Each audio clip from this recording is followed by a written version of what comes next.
గురుగారు, న్యాయ సంవిధానములో ఉద్యమ రాఘవ న్యాయం అంటే ఏమిటి? దీని ప్రత్యేకత ఏంటి?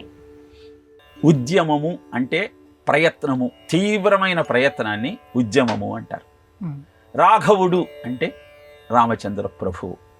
నీ ప్రయత్నం ఎలా ఉండాలి అంటే, రామచంద్రుడు సీతమ్మను వెతకటానికి ధర్మ సంస్థాపన కోసం రావణుడితో జరిపిన పోరు ఎలా ఉందో, నీ యొక్క ఆలోచన, నీ ప్రయత్నము అలా ఉంటే నీ ప్రయత్నం తప్పకుండా సఫలీకృతమవుతుంది.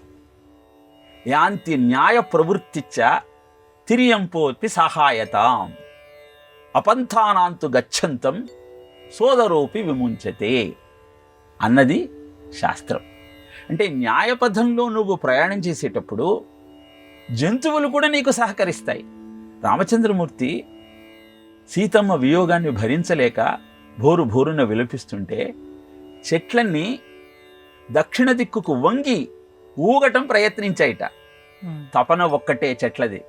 రామా, ఏడవకయ్యా, నీ సీతను రావణాసురుడు దక్షిణ దిక్కుగా ఉన్న లంక వైపు తీసుకువెళ్ళాడు అని లంక మార్గాన్ని సూచిస్తూ చెట్లు ఆ దక్షిణ దిక్కుకు వంగాయిట.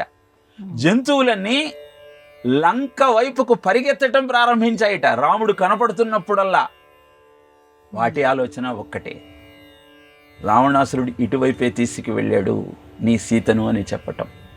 ఉడుత వారధి కడుతున్న సమయంలో తన వంతు ప్రయత్నంగా సముద్రంలో ఇసుకను వేసి దానిని పూడ్చాలని ప్రయత్నం చేస్తూ నీళ్లల్లో మునిగి ఇసుకలో దొర్లి మళ్ళీ నీళ్లలోకి వెళుతోందిట. గమనించిన రామచంద్రమూర్తి సంతుష్ట హృదయంతో దాన్ని చేతిలోకి తీసుకున్నాడు.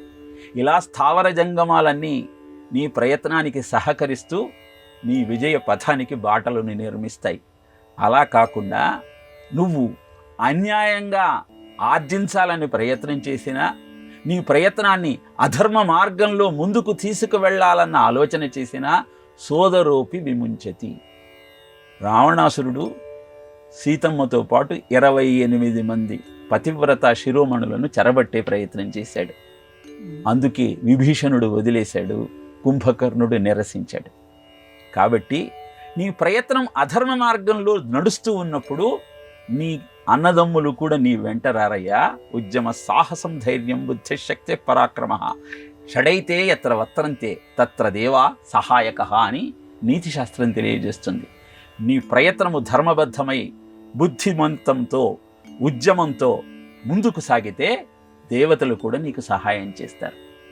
వివేకానందుడు సర్వమత సమ్మేళనానికి వెళుతానన్నటువంటి విషయాన్ని శారదామాతకు తెలియజేయాలని ఆమె దగ్గరకు వచ్చాడు.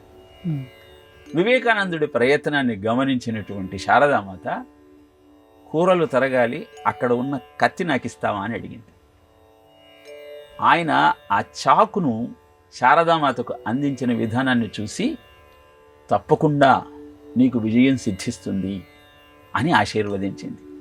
వివేకానందుడు అడిగాడు, ఎలా ఈ విషయాన్ని మీరు తెలియజేయగలుగుతున్నారు అంటే, కత్తిని నాకు ఇచ్చేటప్పుడు పదునై ప్రమాదాన్ని కలిగించే భాగాన్ని నువ్వు చేత్తో పట్టుకున్నావు, ఏ హాని జరగనటువంటి పిడిని నా చేతికి అందించావు.